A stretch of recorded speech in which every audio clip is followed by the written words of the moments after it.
Ira, here's your bill. Thank you. Cal, I'll get you some orange soda. Oh, that's okay. No orange soda for me. Cal! Call 911. No, Cal, all right. Everything's all right. Put the phone down. Cal's fine. Yeah, we made a bet. What kind of bet? Well, I bet Kenan I can go a whole week without drinking orange soda. I can do it. Oh, no, you can't. Gal, look at me. I'm a man drinking orange soda.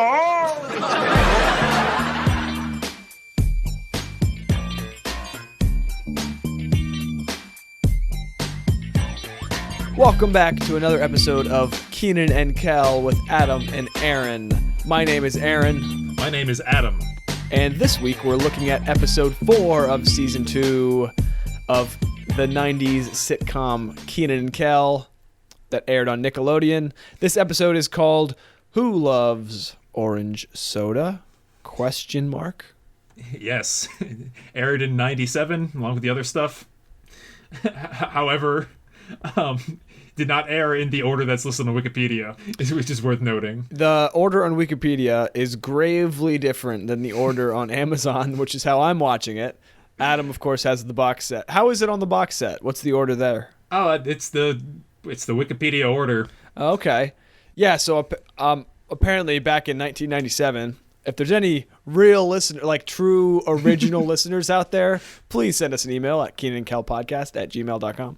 But I just, I don't know. They changed around the air dates and the order numbers. Long story short, I ended up watching the wrong episode, which set our recording back a day. So, but here we are. Well, we're here. We've all seen this one, and hey, you gotta live like Adam for a week, which is just watching random episodes of Kenan and Kel. Sometimes, even if I'm not going to talk about it on the podcast for a while. Yeah, I have yet to do that. I must say though, like sometimes when you do something like this, like a review podcast, it ends up being that you're like watching the show you like becomes a chore.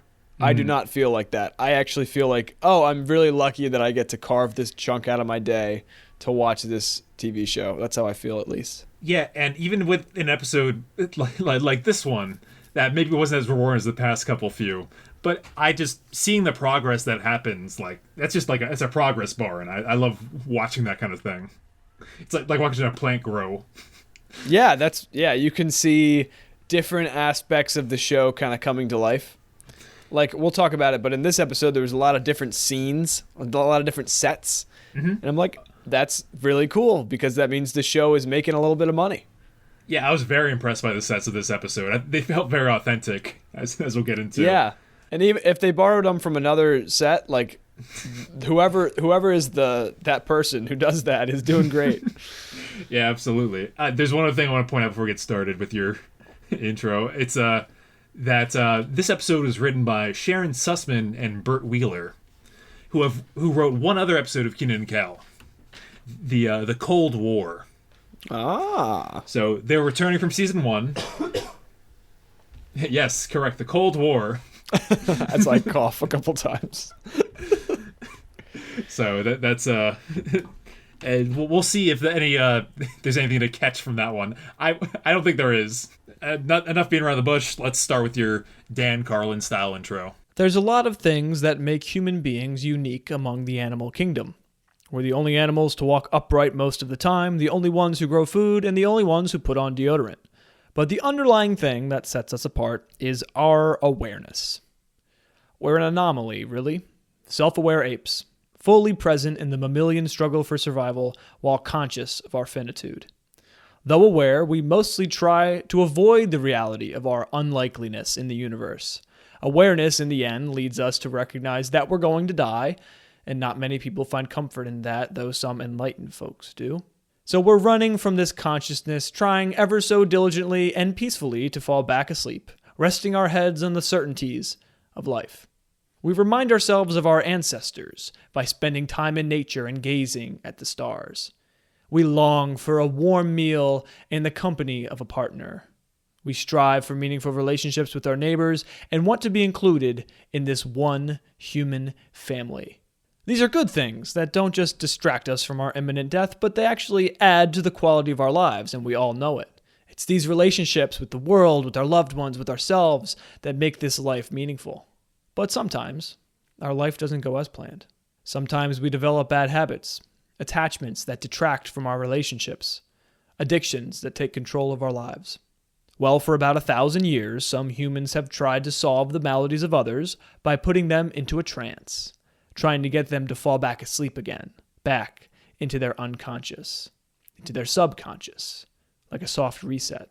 This practice is known as hypnosis, and hypnotists have been helping patients overcome addictions through mesmerization for quite a while, with varied success and, of course, criticism along the way. Unfortunately, our good friend Kel Kimball has an addiction. In an attempt to break free from the confines of this orangey, bubbly goodness, Kel tries out hypnotism. But unfortunately, like for many around the world, this hypnotism doesn't go very well. It doesn't go as planned. Let's join Coolio and take a look at Kenan and Kel. It doesn't start with the same bang that last week did with them like hammer timing on the stage. No, they're more mellowed out. They're wearing their two-tone outfits. And what I mean by two-tone is Kenan is wearing a denim jacket and denim pants and like a polo shirt that has the same color as denim and then the teal on top. Yeah. And then Kel's two-tone look is he's wearing green like sweatpants, a green t-shirt, and then like almost like a yellow leather jacket. Yeah, it looks like a trench coat or almost, but like made of leather. Yeah, or fake leather. Pleather, yes, absolutely. No cow is that color. Yeah. So, anyways, we got two-tone Kenan and Kel entering the stage to a roaring audience. Kel is very quick to point out that he has an injury this episode, and that was one of the nice things like this one. That injury is persistent. It is consistent and like it carries out throughout the whole show. We're starting to see Kenan and Kel kind of like in this episode especially, they're kind of knowing that they're in a TV show. Yeah, there's some meta call-outs. Yeah, there's some meta call-outs, but then there's also this this storyline of like Kel's ribs are hurting. Mm-hmm. As we find out in this intro, and then that carries over into the episode, and Kenan is kind of like, oh well, we're gonna talk about that in a couple minutes, and here we go. We got this weird universe going where Kenan and Kel are both actors and characters at the same time. It's a lot because it's like, all right, does Kel Kimball have the Kel in front of the stage? Is the same reason why he bruised his ribs that he went bowling and forgot to let go of the ball. Which, if you've ever played Wii Bowling, can definitely happen. Yes. Or if you do let go of the ball in Wii Bowling, it will circle around and Wiimote will hit you in the head. Oh, hey. Because that was uncalled for. I was following all the rules. I had the wrist strap on, and it slipped out of my hand. Yeah, maybe that's when you stopped remembering things. After you. Yeah, maybe I have more concussions than just the one. So Kel's not feeling under the weather because of his ribs, and he has an idea about a replacement Kel. So Kel calls out his new friend, who is he was a great actor. Murray, his name's Murray, mm-hmm. and he's like an 80-year-old man, 80-year-old white man. So who looks nothing like Kel. He's wearing a symbol. He's like the hat. He's got the hat. Yep. And my first reflex was Murray is not a good actor. But my second reflex is, what if Murray's like an audience poll? Ah. Like they're like, all right, is there like an old man, like a grandpa here that wants to play Kel? That wants to do like the Kel bits. I like that. I like that theory. Yeah, because what he does is very doesn't. So he does Kel's classic 2 catchphrases. Right. First, he explains his emotions to orange soda. Right. Kenan asks, "Who loves orange soda?" And he says, "Murphy loves orange soda." Yeah. Is it true? Mm-hmm. I do. Ooh. Although he does his own little Murray thing. He goes, I do, and does this like weird little tiptoe dance. Yep. So, and he also says, "Heavens, yes." So he puts his own little Murray flavor on it. Little Murray flair. Yeah. Yeah. But then, when Kenan's not digging it, he leaves by saying another Murray twist on the line. All right, here I go. So, yeah, that makes me think that, like, all right, if this was in the script, Murray would have done a better job. Right. I think that's kind of the angle here. It's like supposed to be a bad actor, and Kel's like, look at him, he's great. Yeah, he's also looks nothing like him. It's a good gag. Kenan, who is like, well, Kel's ribs hurt. He doesn't want to play along. He doesn't want to act. But I might have a solution. Is that what he says? A solution? Yeah, I think we're gonna get your ribs fixed up real nice. Yeah, something like yeah, exactly. Yeah. Kenan. This is like it's like the ultimate like character arc. Like Kenan's playing God here. No, just he's deciding what the episode versus is gonna himself. Be. Yeah. Because then he goes into the. He soon enters into the doctor's office, our first set, and he has no idea what has brought him there. Yeah, exactly. So we just have this confusing dynamic, but nonetheless, here we are. We're in a doctor's office. This way, nutmeg. That's what he says. Yeah. And Cal says, I'm not a spice. Yeah. Yeah. So the doctor's office, which I want to say, this is my favorite, like, solo Kenan scene of the season so far.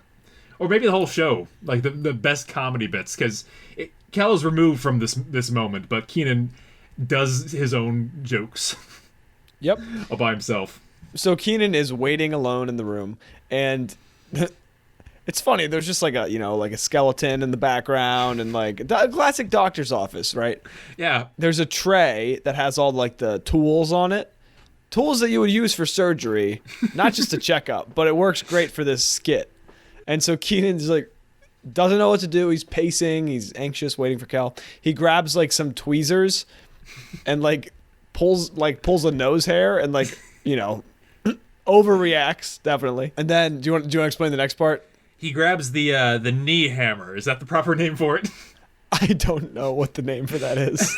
Yeah, a rubber hammer. That triangle that you hit to test your reflexes.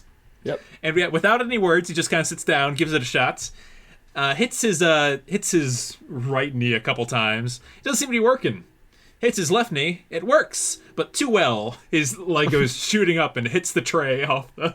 And just throws all these metal tools all over the office.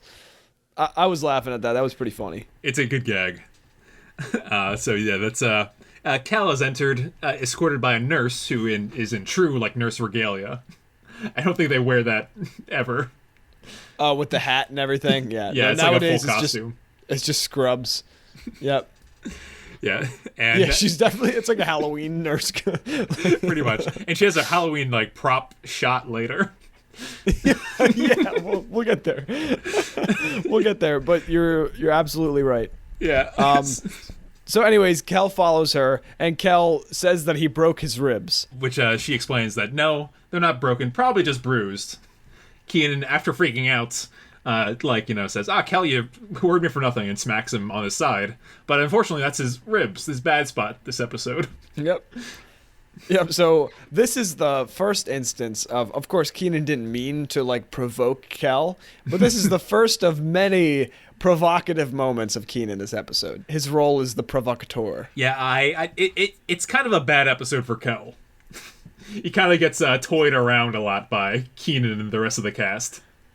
He's the victim. He's the victim to Kenan's God complex. Yeah. Okay. Going really into this. So Kel's doctor comes in. What, you know what his name is? I missed it. Dr. Goiter. Oh, God. Yeah, they had the joke this episode is that all the professions have like a crazy noun name. So Dr. Goiter. There's a lot of funny names in this episode. if you picked Oh, up yeah. on that. Yep. So that's the first one. Dr. Goiter puts up Kel's X-ray on the X-ray display before it was digital, and he freaks out. He's like taken aback because Kel's ribs are orange. Yes. Do you know how X-rays work? Yeah, not like that. I'm pretty sure they're black and white. They're black and white. That's why it was so scary. Well, that's just how supernatural Kel's orange soda intake is. It turns X-rays orange. Yeah, it's all over it's just like his left side of the torso, but whatever. I thought that was weird. That wasn't like paint filled in. Like it's just like kind of splattered on there. Yeah, well, they did try to make this look like a realistic orange X-ray. Yeah, for as realistic as I can get. The doctor is taken aback, like you said. It would take a very lot of... How much orange soda would it take to make that happen? 5 gallons a day? Yep, 4 to 5 gallons. To which Kel replies, what's your point?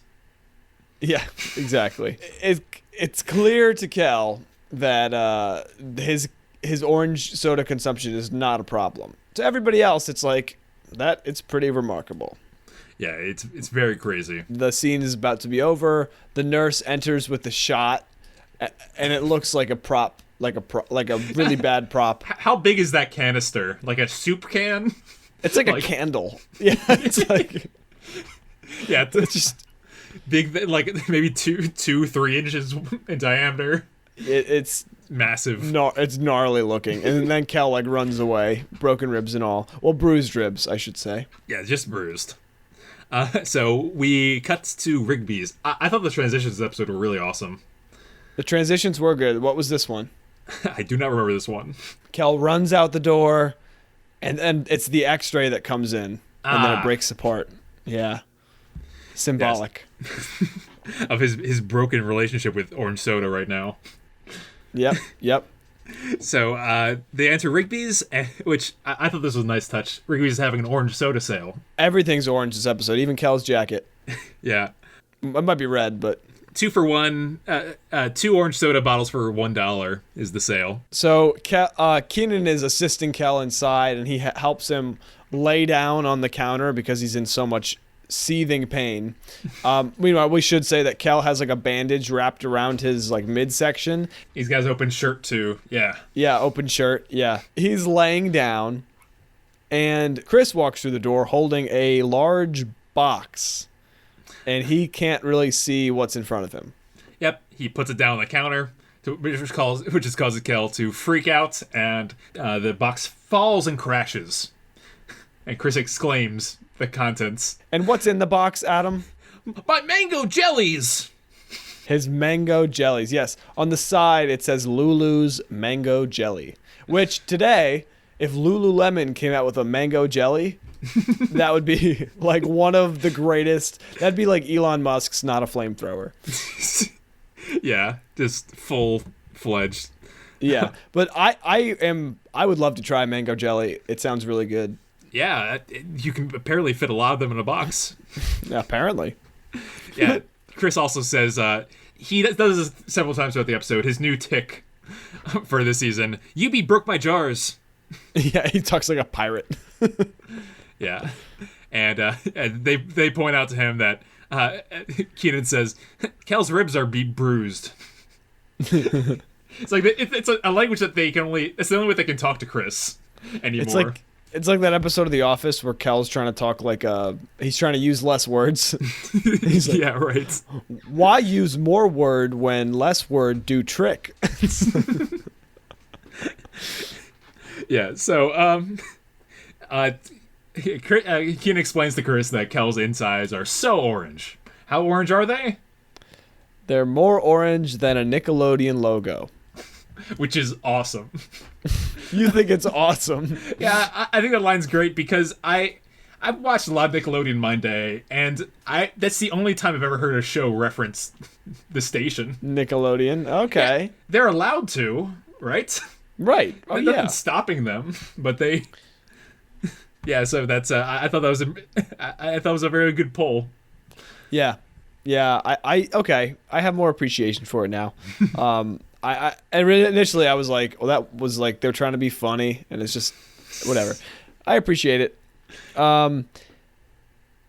I want to point out something because I'm looking back at this, and the counter of Rigby's is so red, and I think it's like really nice. It's like a really good piece in the set. It kind of it's like bright enough to catch your attention, but it also kind of serves as like a barrier between like the people. Maybe it's like the clerk standing behind the counter and the little kid who comes up and wants to buy candy, and this is almost symbolic of Kenan and Kel's relationship with growing up in adult life. Yeah, I think it has something to do with power, honestly. Yeah. Red's a power color, and the person behind the register has all the power. That's why when they get that's why when Kenan and Kel get are harassed by the clown, they're pulled out in front of the counter, and he goes behind there, demonstrating the shift of power. Shift of power? Yes. If you want to get deep, we gotta talk about the clown episode.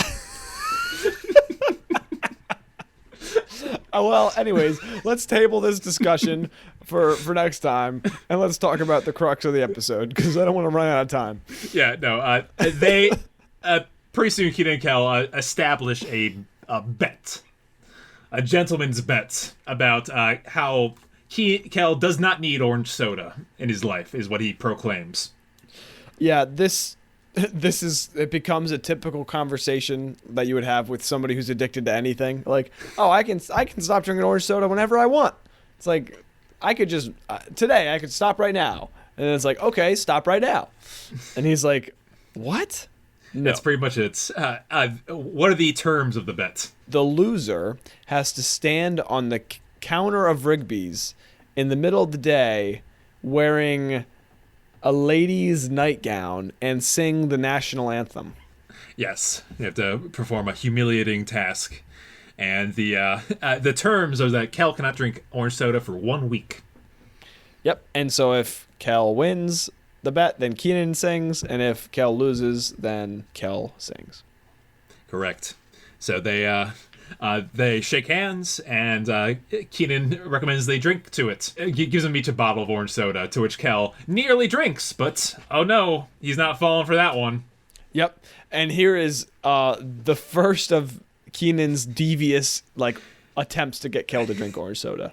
Yeah, this middle part of the episode, it's very repetitive in the fact that, well, let's continue. We cut to dinner time at the Rockmores. This is my favorite scene. It's a great scene. It's my favorite scene. It's pretty amazing. So Roger is pulling steaks out of the oven. First off, the transition is like cartoon orange soda being poured, which is, just figured I'd mention that. So he pours 4 steaks out of the oven, and Kenan and Kel walk in at the same time, and Roger says, I only made 4 steaks, Kel. There's not enough for you. Or something like that. Yeah, and Kel replies, oh, good, you can have some of mine. Yeah. Yeah, I just really like that comeback. Kenan also does I believe it's a I Love Lucy reference. Oh, yeah? Because he comes in the door and he says, Lucy, I'm home. As the husband of the show would do. Yep. Does he say Lucy? Yeah, he does. Oh, okay. Oh, nice. Yeah, that's his entrance. But yeah, they are getting drinks for everyone, and Kel is offered orange soda and refuses, which causes panic amongst the Rockmores. Absolute panic. Yep. People are dropping things. Kyra's running to the phone to call 911. Roger's almost has a heart attack. Right. So they explain that they have a bet going on, and no one believes that Kel can hold up to his end of it. Especially not Roger. Roger instantly, it's no wonder why Kenan is the way he is. Roger instantly starts taunting Kel. He, grabs the bottle of orange soda out of the fridge and starts, almost doing, an opera, rendition. I'm gonna give it my best take. Look at me! I'm a man drinking orange soda! He sounds like Frosty. Yeah, he does. When he gets all sing-song. Yeah. Oh, children. Yeah. So Roger is just harassing Kel. Kel's really not that happy about it. Yeah, Kyra tells her dad to stop, and Kenan does the truly devious thing. So Kenan grabs the orange soda and says, "Yeah, we don't want to tempt Kel, so why don't we just pour this orange soda out?" And so he goes over to the sink and starts dumping the orange soda down the drain, to which Roger is laughing at and cheering him on. That's like how much he doesn't like Kel. He's like, he just wants Kel to fail so badly. It's also he's going to get his comeuppance too, which is nice.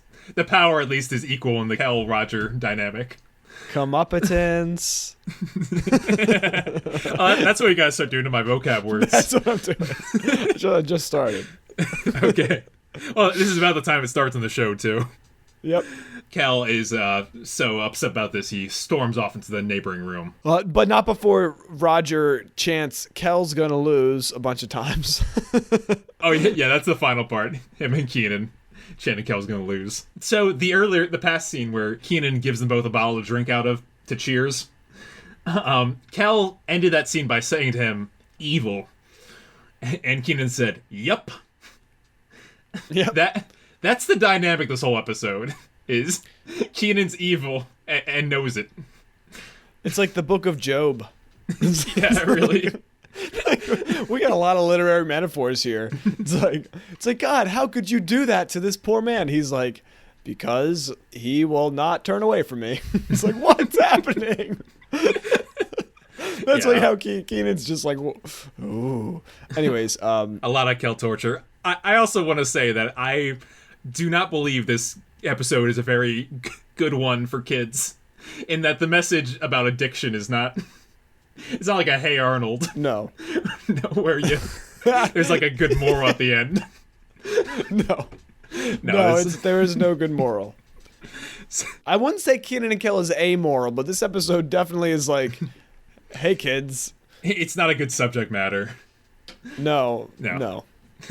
It doesn't handle it well. Other ones are definitely more moral, but yeah. There's another scene that makes this episode not good for kids. We'll talk about that soon.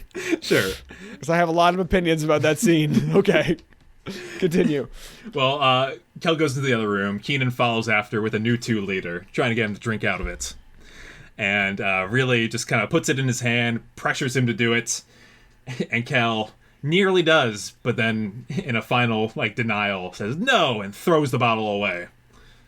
And he throws it right towards this great door to the kitchen that we've been talking about for a while. A new addition in the Rockmore household. And Roger walks through the door and the bottle hits him in the head and throws him backwards into the kitchen. Yeah. In dramatic fashion. It's amazing. He's like, the 1 second he steps into the family room, he gets hit by a bottle, and then the next second he's back in the kitchen. I'm surprised, there's not enough Fantas out there who made that a meme for 2020, or a GIF for 2020. Yeah. The bottle is 2020. Roger is us, warding off the forces of evil. Kel is 2020. From God. No, it's like, what's happening in this episode? Yeah. I think the writers are far more intelligent than we are giving them credit for. Clearly. This scene doesn't end with that's the biggest laugh of the scene, because the way they talk about the bet isn't super funny, in my opinion. Not a lot of laughs. It's just kind of them mocking each other as they right now. The scene ends with them taunting each other about you're going to be singing the national anthem in your ladies' nightgown. Ooh, look at me! They're both just doing that back and forth for a minute. But yeah, it's kind of like a best friends episode. It's like how best friends treat each other, kind of. Well, I had a thought in this episode of when Dan Schneider did it better. And of course, it's a Drake and Josh moment. Do you remember the Drake and Josh episode that parallels this one? Oh, it's on. Yeah, I do. What? It involves a bet. I don't want to ruin it. Go ahead. It's called The Bet, and it's about Drake bets that Josh can give up video games, and Josh bets that Drake can give up candy. A very impactful episode. It's a better developed one than this one, because I think Drake and Josh does Drake versus Josh a lot better than Kenan and Kel does Kenan versus Kel. if that makes sense. Yeah, because they're such great friends. Yeah, absolutely. They work better they cause more trouble when they're just together than apart. But that's the wonder of it. Yeah, that's why we tune in. So we go to the next scene. Kenan is entering his bedroom, wearing the same style of green and white checkered shirt as he was just wearing, except in pajama form. It's pretty cool. It's like long sleeve and like he's got pajama pants too. The transition here is a nightgown, very fitting for this time of day. Yeah, they were just talking about the nightgown too. So there's your other parallel, because Cal is about to enter a secondary world where he sees visions of. He's got nightmares because of nightgown. Oh, well, okay, so.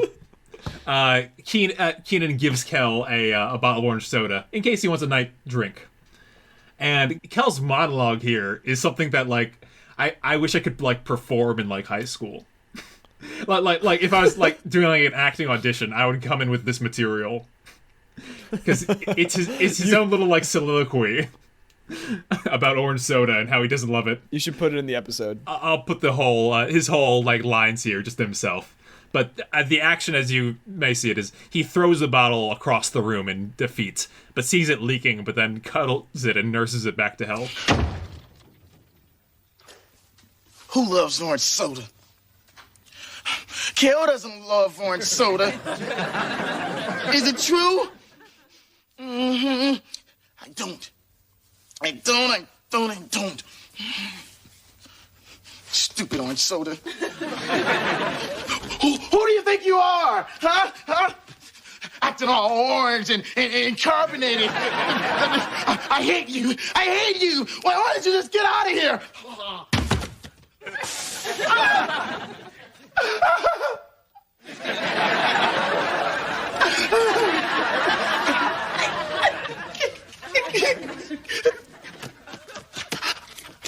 I didn't mean it.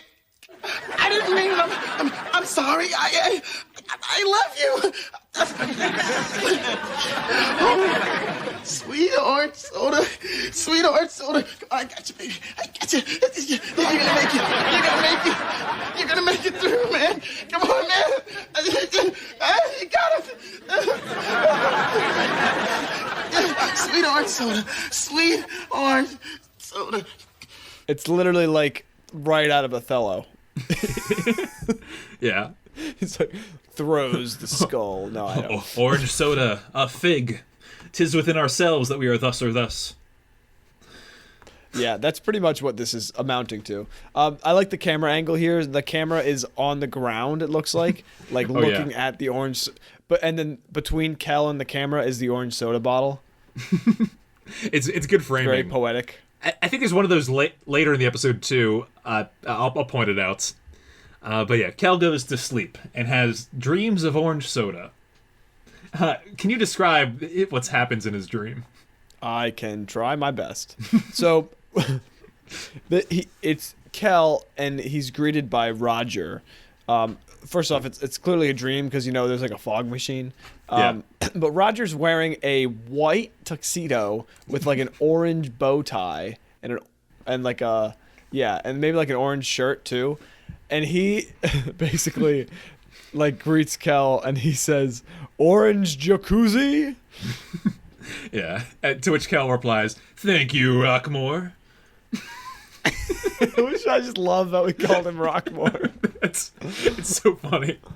And yeah, he takes off his orange what do you call it, robe, and like lowers himself into the carbonated goodness. Would you go into an orange jacuzzi, a jacuzzi filled with orange soda? I would, because ever since I watched Patch Adams, I've always decided that if there was ever an opportunity to go into a large vat of food or drink, I would do it. Because in that movie, the woman's dying wish is to go into a pool of spaghetti, and Robin Williams makes that happen. Wow. So yes, the answer to your inquiry is yes. I would have gone in. So yeah, that happens. Then Kel calls on his beverage boy, Kenan, right? Yeah, it's Kenan. And he doesn't. His outfit isn't as spectacular. It's orange, but It's like a Kenan outfit, except all of his orange clothes at once. yeah. So he passes he's got a tray with one like orange soda drink on it, and passes it to Cal. We need to talk more about this scene. There's pillars in the background and like a black curtain, and there's like this throne that is an orange soda jacuzzi. It's like in this marble that's lit, like elevated off the ground, and then like behind it is this like massive like stone structure that's like 7 feet tall with orange soda bottles stacked around it. Oh yeah, it's a pretty neat. I think all the dreams like so far in the show have been real good. Right? Yeah. The giant bag, the ham room. It's almost like where they can get really creative and be almost cartoon like. It enters into that like kind of that cartoony transition period that we usually see between scenes. Is where all the dreams take place. Yeah. Ooh, maybe that's like That's a great point. It's the veil between worlds. Yes. Is that the giant curtain that they walk behind? That's exactly what I was thinking. I really think this show is far deeper than people give it credit for. Like, we're literally going into the underworld of Kel's psyche. Like, well, I'll be honest, I did not think it was until like the clown episode. Now my whole perspective's turned around. So there's a fourth character in this dream that we soon discover. This is the worst moment of Kenan and Kel ever. It's bad. Things start to turn worse, and Mr. Rockmore says he basically calls the orange monster, and the camera is like the orange monster, so it's like shaking back and forth, looking at Kel, and Kel is like in the orange jacuzzi, like freaking out, and then it's like the camera like gets really close to Kel, and it's like, okay, they're just gonna like zoom out, and it's gonna be a dream. It's gonna be like him waking up, right, and being attacked by this orange monster, but it's not. It's not. They zoom out and show this orange demon attacking Kel, like ripping his soul out of his body in the orange soda jacuzzi. Yeah. It is terrifying. It's like this orange monster. It's got these like threads on it. It looks like a ghost with like these almost like these like rags hanging off of it. It's so scary. And it's like jumping on him and then drowning him and like punching him into. And Kenan and Mr. Rockmore are laughing. They're just really. It's terrible. Very out of tone with the rest of the episode. It's so bad. Out of tone with everything. It's just like, what's happening? I the audience was loving it, so it must have been funny to them. I hope so. I mean, this is just like, it was just rough. Yeah, the show never gets this crazy ever again, and I don't think. It's the true peak. It just accelerated so much. It was just a normal dream, and then it was like, oh, the orange monster. And it's just this soul-sucking demon trying to drown Kel.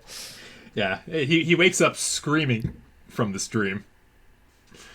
And the 2-liter is empty next to him, and you see a bunch of it spilled out on his chest. Yep, so this is the 2-liter that he threw on the ground, which had started leaking. The orange soda bottle starts leaking, and then Kel grabs a blanket and is like trying to like comfort it before he goes to bed. Dying time, yeah.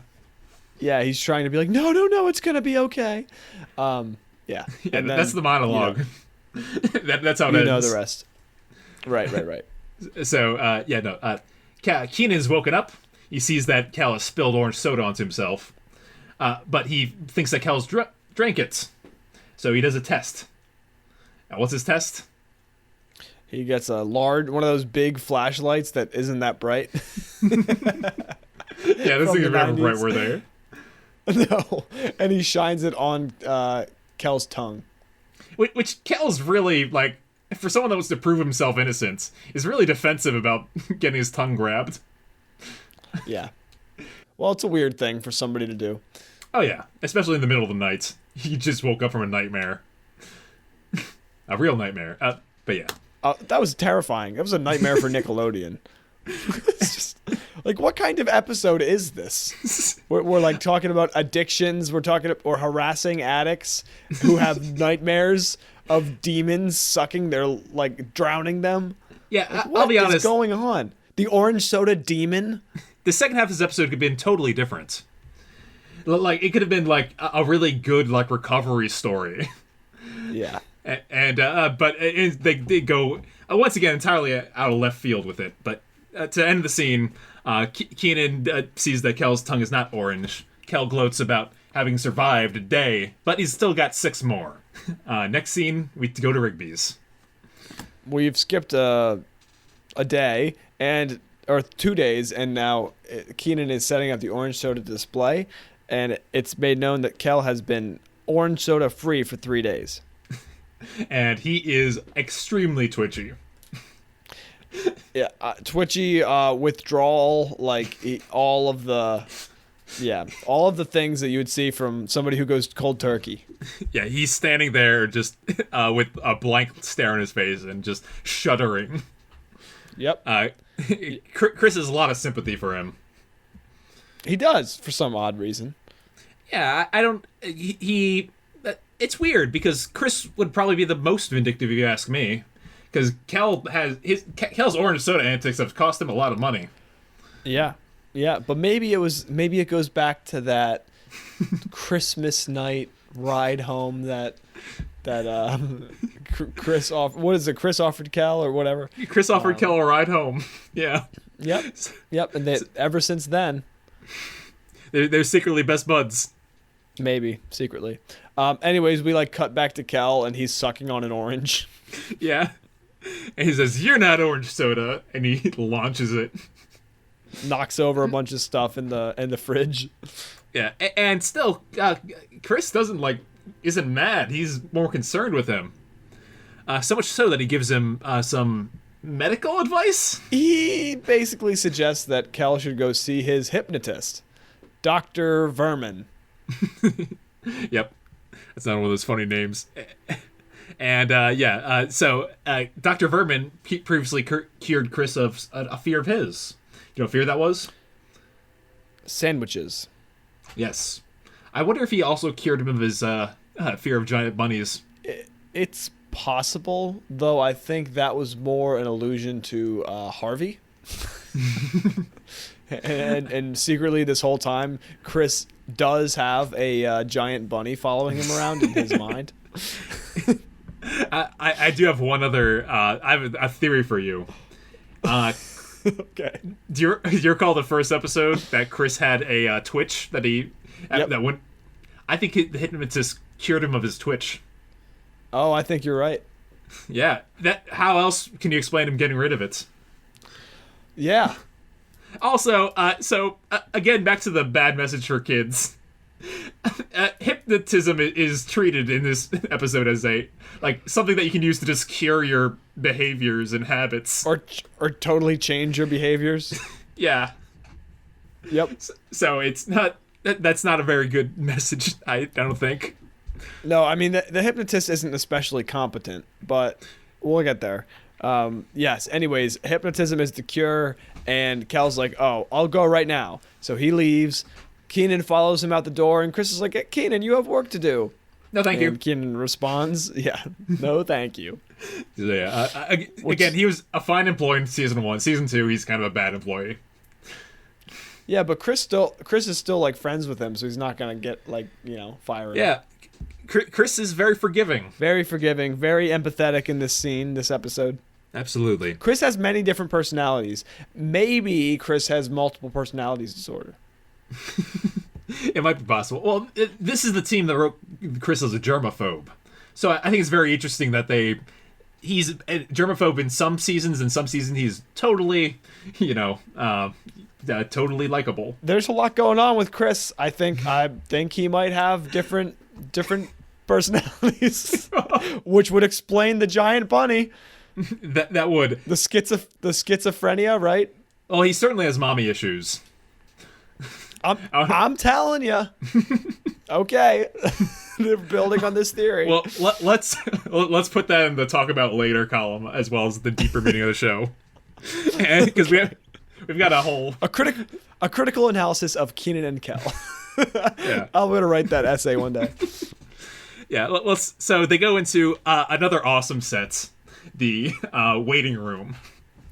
Again, just a moment, but I got all the vibes of our childhood doctor waiting room, right? Yep. We got the wallpaper. We got the couches and the magazines. You got the old magazines. Yeah. We got the random paintings or pictures and the lamps. The window they go to. Yeah, so big window.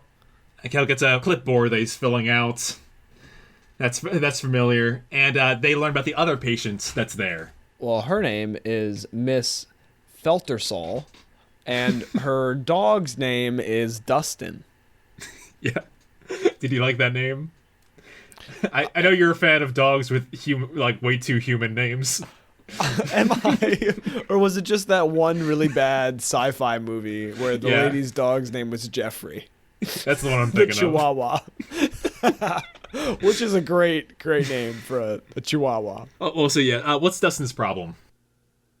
So Dustin is supposed to be an attack dog, but it's a sidebar. It's like a Shih Tzu, almost like a small dog. But she says like, oh, he's supposed to be an attack dog, but all he does is lie around all day. So instead of like going to get him trained by a professional trainer and treated by a veterinarian who could explain his lethargy, she goes to a hypnotist, which just lethargy. Go for it, lady. nice one. Yeah, so they no, you're right. A dog trainer should be involved here. You can't just hypnotize away all your problems. Animals. Whether or not, okay, so I think hypnotism definitely is like real to an extent. Like, I don't know about stage hypnotists, but like suggestiveness. There's something there. Yeah, there's something there in like the human mind and that like the hypnotic like there is a something there. All right, medically effective. I don't know. Effective for animals. Okay, all right. I've seen things where like people like mesmerize a chicken by like making it like stare at one point for a while. Same thing with snakes. Snake charming is kind of a hypnotism in a way. A chicken that understands English. Yeah, no. Be more aggressive. It's like, no. Be more just words, not behaviors or anything like that. So, a nurse, maybe the same nurse from earlier, I couldn't tell, but escorts the two of them back into their own separate rooms, and she hangs their individual clipboards on like the front door for each space, Cal and Dustin. Then, as she leaves frame, something happens.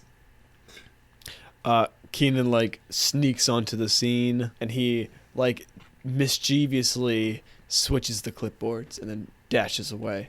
Yeah, he laughs to himself, and we leave the hallway, the doctor hallway set, which only like again 30 seconds. Yeah, a whole new set for 30 seconds.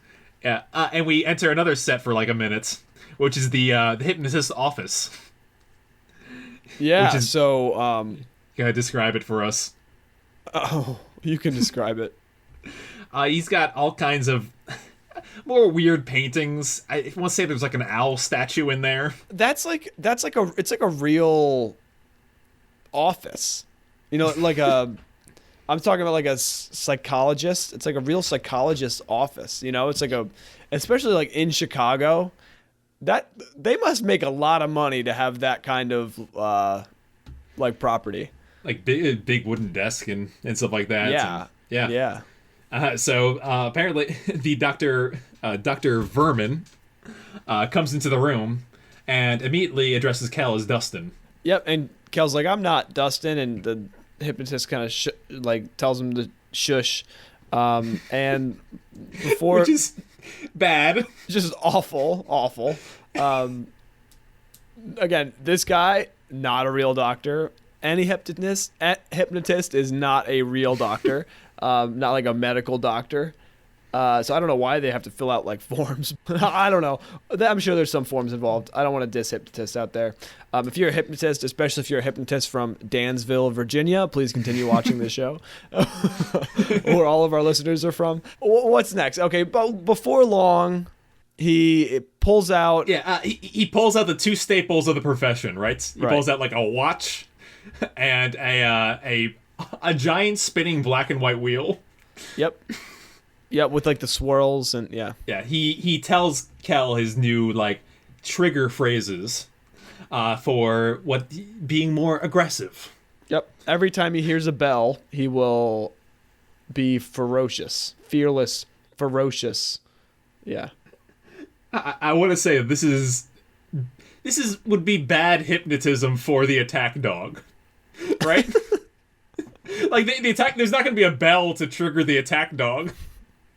Well, I mean, from what happens in the next scene, every time the phone rings, yeah, that'd be terrible. a certain individual becomes aggressive. That is not what you want. You want like No. a call word where you say attack. Especially this as specific as this hypnotism is. You don't want like every time your doorbell rings, your dog to go insane Yeah, that's exactly what we're leading up to. and violent. But anyways, so pretty bad hypnotism, pretty unprofessional Dr. Vermin. And Kel gets he gets entranced. Yep. And we have a hypnotic transition to the next scene back at Rigby's. But we're back at Rigby's, and our favorite character, Mrs. Ethel Quagmire, returns, and she asks for 9 jars of mayonnaise, extra chunky. I refuse to believe that the scene is canonically after the last Ethel Quagmire in the lottery. I have to imagine the lottery is her like final moment because that's her last scene in the show. This is her last episode. Right. So she becomes a millionaire, but this clearly happened before then. She was just a regular patron getting chunky mayonnaise. Yep. Who needed change for $1. As Chris and Kenan head to the back of the store, Kel gets that change for her. Out of that classic cash register, known for one thing. The bell. The ding. Ba-ding! The cash register bell turns Kel into a feral state. Kel chases, he gets down on all fours and chases Miss Quagmire around the store in a terrifying manner. The phone rings, which snaps him out of it, and he's just acting normal. He has not realized anything has changed, and Ethel Quagmire is absolutely terrified and wants to leave. Yeah, so Kenan and Chris come back with their 9 jars of mayonnaise for her. Kenan's carrying 1, Chris is carrying 8, which is just kind of funny. And That's a fun gag. And they're like, "Here's your mayonnaise," and she's like, "I don't want your mayonnaise, you crazy people," or something like that.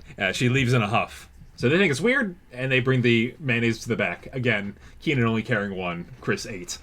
In walks a This is a fun bit, I thought. a young band from Brimfield Elementary with their band. I got Grimfield. Okay, one of those elementary with their band instructor their bus broke down, so she's asking if she can use their phone To call a cab, yeah. Kel is out here and he has a really great interaction with the kid. It's my favorite moment of the episode. Yep. So the kid is holding a trumpet. Yeah. And Kel says, "You play the trumpet?" And he's like, "No, I use it to make toast." That's not how he says it.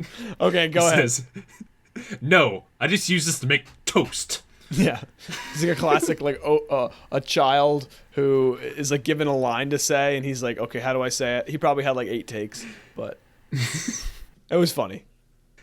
He goes around the other kids' instruments, and one of them has a triangle. Gives it a ding, and that sets Kel off again. Back in aggressive mode, he starts chasing all the kids around and and the band instructor, and they are freaking out. I want to say something about Kel's rampage through the store.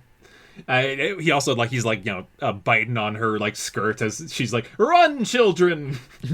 But for the third episode in a row, Kel destroys that stand in the middle of it's bottles of orange soda this time, but he circles around and crashes into it, sending the display everywhere. It's almost like there wasn't a display there, and then they put one in so that it could get knocked over all the time. Yeah, well, clearly they're not used to one being there, so they just constantly are bumping into it. It's possible. Yeah, Kel leaps through it, causes a big mess, and the phone rings, which snaps him out of it. And they soon discover that, the phone will do it. But most importantly, Kenan has caught on that he is behaving like a dog, and he lays a trap. What's the trap? So he basically makes Kel into a dog, and then he puts orange soda into a dog bowl and puts it on the counter, and Kel jumps up and starts drinking it. Starts lapping up like a dog. Instantly losing the bet. Yes. The phone rings a couple more times, and they realize that, Chris answers it, and he shouts, "Call back later!" Yep. The earlier phone that rang, Kenan answered. I just want to say that he explained that Rigby's closes at 8. He did say that. Which we learned in the lottery episode. Yep. Very good continuity. Yes. Chris is flabbergasted at Kel's transformations. And he says, "You just turned into a big crazed dog." But crazed. Yeah. So he doesn't remember what's been happening. And Kenan explains his ruse. And basically what happens from here is they're like, well, I got tricked. And Kenan's like, yeah, but you lost. And they're like, we should let Chris decide about who is the one who stands and sings the national anthem on the counter.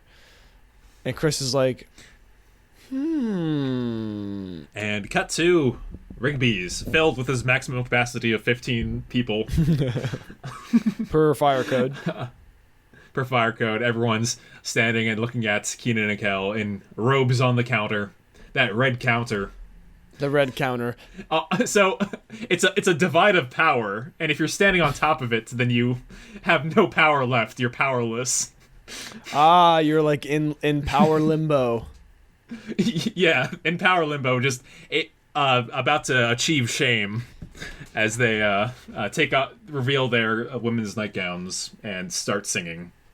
Yep. It's like there was a picture of Trump recently where he was sitting down and everybody else was standing up. It's like, and it's like he does this to make himself look more powerful. Well, it's like it's like, what if Trump was standing on the table in that picture? Like how much ultimate power? No, it'd be the opposite. No, ultimate shame. Ultimate shame and make him feel like a fool. Could you imagine a picture like that? He's like standing above everyone. Yeah. So yeah, that's the scenario, and they, that's the end of our episode. Yep. We can go over this end cap real quick here, but Kenan continues to abuse his now mentally altered friend with the triangle to make him turn into a dog. And he runs into the audience, and it looks like the audience is having a blast when he goes up there. Yeah, it must have been fun in the moment. Some kids are cheering and pointing at the camera, but they come back, and Kel, he raises his leg. Yeah, he to pee on Kenan. Kenan snaps him out of it, and Kenan says, "All right, Kel, I need you to grab an electric toothbrush, a turtle, and meet me in St. Louis." Louis. And then... Yep. Basically turns Kel back into a dog and who runs off the stage. Yep, it's and that's the episode. That's the episode. I like to revise one of our segments into whose fault is it? Into do you think that both of them deserve to sing the national anthem? No. I think Kenan should. Kenan abused somebody who has an addiction this entire episode, teasing them, taunting them, and making them feel bad about using a substance to their pleasure. That is... And ultimately making them cave. It is Kenan's fault. Kenan is to blame. Yeah, absolutely. This episode's all Kenan's fault. So that's sorted out. And yeah, a bunch of some damage done to Eric B's, some orange soda bottles destroyed, some drank. And I want to say that this is an episode that's very mean to Kel, and I feel bad about that. Yeah. As do I. Anything else you want? Any other final thoughts about this episode on your end? Yeah, it kind of fell apart at the end, as some episodes do. I thought the dog gag was pretty, dumb, honestly. It just didn't really do it for me. I do appreciate these episodes more, when we talk about them. So the episode isn't as bad as I initially thought, but it's still probably not going to have a high rating for me. Yeah, this is one that it definitely worsened over time, because I remember watching this as a kid. I remember showing this to people later when I had the DVDs. Now when I look back, I don't think it's a very good spirited episode. I think it's too mean to Kel, it again, this would be a great opportunity to explore his addiction and his orange soda fixation. And we kind of don't do that. We instead do a goofy, bad hypnotism plot. Yep. So, not super great for me, but okay, let's talk about, before we get into our ratings, let's look at the big ones.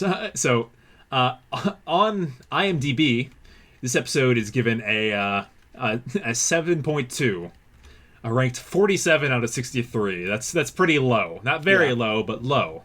Yeah. Out of 10 bottles of orange soda, how many would you give to Who Loves Orange Soda? I would give it a 6. I see the potential for a 7, but I don't want to give it a 7 because I think I was left a little unsatisfied at this episode.